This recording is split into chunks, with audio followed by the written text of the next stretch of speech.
Hello there. Welcome back to Hope at Home. Sylvester is visiting the workshop again. He likes to hang around here in the summertime, doesn't he? Today we're going to continue our series on the parables, and we're going to meet someone that you've never met before, and he is a lizard. His name is Leepen Lizard, and I hope you'll enjoy meeting him. He is listening to one of the parables that Professor Oldmann has been telling about the, well, it has a lot of things in it. It's all about crazy things like locked doors and children choosing between an egg or a scorpion, things like that that are weird things. And the lizard is thinking, well, what does all of this mean? And so we're going to go hear what Leepen Lizard has to say to Professor Oldmann and see if Professor has some answers for him. You ready for some answers for that, Sylvester? What do you think? Are you ready? I was talking to Coolie Gator last week, and he told me this story. A parable, he called it. And it was about this guy who saved this guy who these other guys had clobbered and left for dead. Oh, you mean the Good Samaritan. He told that story last time. It's a really good story. Yeah, that one. Well, he got me interested in reading some more of those parables, so I did. I read one. There was a scorpion, and it had some bread loaves, and a guy knocking at a door and stuff, and I got confused. Let's see, scorpions and bread loaves and doors? Oh my. I'm not sure which one you're talking about. I don't know that I can help you. Oh, that's okay, Charlie. I was told that the Professor Oldmann could tell me what it meant, but I don't know where he lives. Do you? Well, I certainly do. He has a laboratory in the basement of this house. I'm sure he's someone who can help you, though. No fooling. Hey, thanks, Charlie. Wow, that is really one fast lizard. Wow, I didn't know this place had a basement.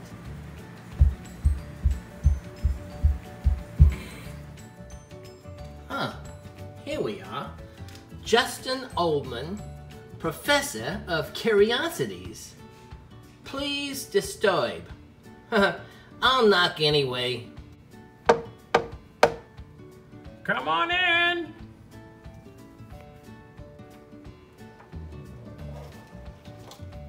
Whoa! Leaping lizards? Why, you must be Leepen Lizard. I was told you might drop in. Pleased to make your acquaintance, Professor. What was that thing at the door? I almost jumped out of my skin. Too early. The thing? Why, that was not a thing. That was my friend Jewel. She's from the Alpha Centauri galaxy, and she's a shapeshifter. You might have noticed. Yeah, I noticed all right. Well, how can I help you today, Leepen? Or are you interested in wormholes, dinosaurs, cookie recipes? Hold your horses, Professor. Oh, horses. Okay, winged horses, centaurs, pony rides? Hopping horseflies, Professor. All I have is a question about a parable. Oh, I see. My favorite subject. Which parable are we talking about? Well, I'm not sure about the title. It's one about this person who had a friend, a neighbor, and that friend knocks on his door at midnight and says, "Hey, pal, I got some visitors, and I'm breadless. How about lending me 3 loaves of bread for a midnight snack?" And the friend answers, "What's up with yous? We're sleeping in here. And take a hike." But the neighbor keeps knocking at the door. He just keeps knocking and knocking and knocking. And finally, the friend rolls out of bed and gives the neighbor the 3 loaves. Okay, that's called the parable of the friend at midnight. Yeah, I guess it would be. So the story goes on and says, even though your friend may not accommodate you for friendship's sake, if you keep knocking long enough, your friend will get up and give you whatever you need because you're such a pest. Yes, yes. And then Jesus says, ask and it will be given to you. Search and you will find, knock, and the door will be opened for you. For everyone who asks receives, and everyone who searches finds.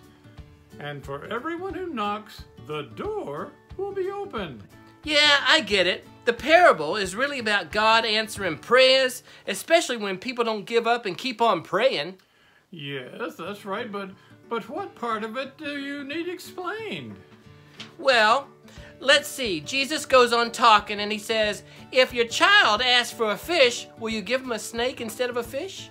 Or if the child asks for an egg, will you give it a scorpion?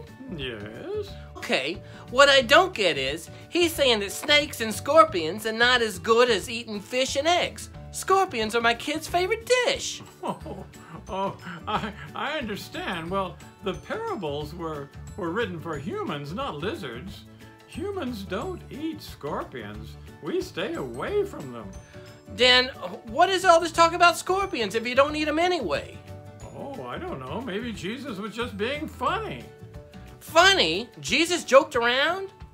Well, you know, I think he did. The idea of scorpions as foods is ridiculous. It's crazy. A silly thought of, well, even gross. And silly and gross things are funny. People remember the funny parts of stories, and Jesus was a great storyteller. Oh, I get it. And in my world, there's nothing funnier than a good scorpion joke. I think I'll tell him this story. I'll call it The Scorpion at Midnight. Yes, a delicious tale for a lizard to swallow. My mouth's watering. Thanks, Professor. Well, hey, Maxie. It's our 22nd week together. Can you believe that? I've not done this much TV since I can't remember when. So, Leepen Lizard wanted to talk to the professor this week. He had questions about the parable. Very interesting stories about Visitor at Midnight and all the details of that story that Professor Oldmann could answer very well. So, you know, Jesus told stories, and turns out he probably had a sense of humor because, yeah, Jesus had a sense of humor. He had to attract crowds, and he had to tell people things that would be interesting and turn things around a little bit so he could have a funny point to the story, which is kind of fun, isn't it? So, hey, do you have the coloring sheets and things for this week? Can't wait to see what you've done. Sort of. Oh, look! This is the discussion sheet with our new friend Leepen Lizard there. That's very good. There's some questions and some things on that they're going to have fun doing. Yeah. Oh, another thing? Oh, good. Of course. It's not like we haven't done this before, right? So, Leepen Lizard coloring sheet. Look at that. Leepen Lizard is a brand new character here. A friend of ours. Oh, a friend, right? Do you know him? Have you met? Oh, wait. A third thing? What's the third thing? So, well, Maxie, this is, read this. This is blank. But, oh, this is a new thing this week. We're going to see if you can think of something really funny. You can draw it and send it to Dan at his email. We'll put that on the screen here in a little bit. Send it to his email, and we can show it on the next episode of Hope at Home or read about it. So you can talk about something that's funny or draw something funny. Well, that's a great idea. You are very clever and way off script, I take it. So who else? So you want to introduce someone?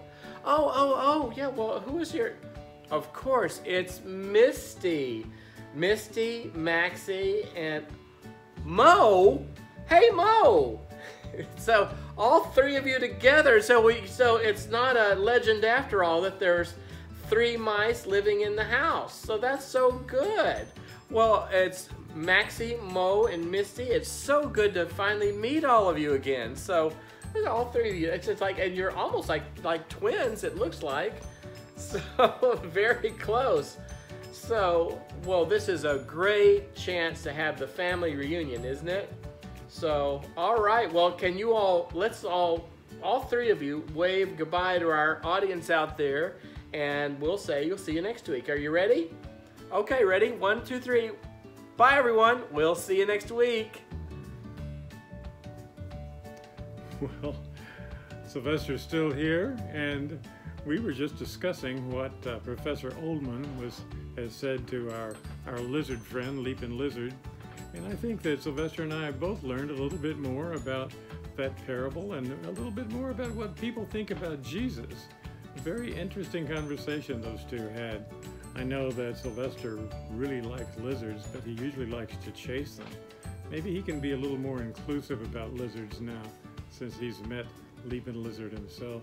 So now it's time for both Sylvester and me to say, go in peace, and we'll see you next time.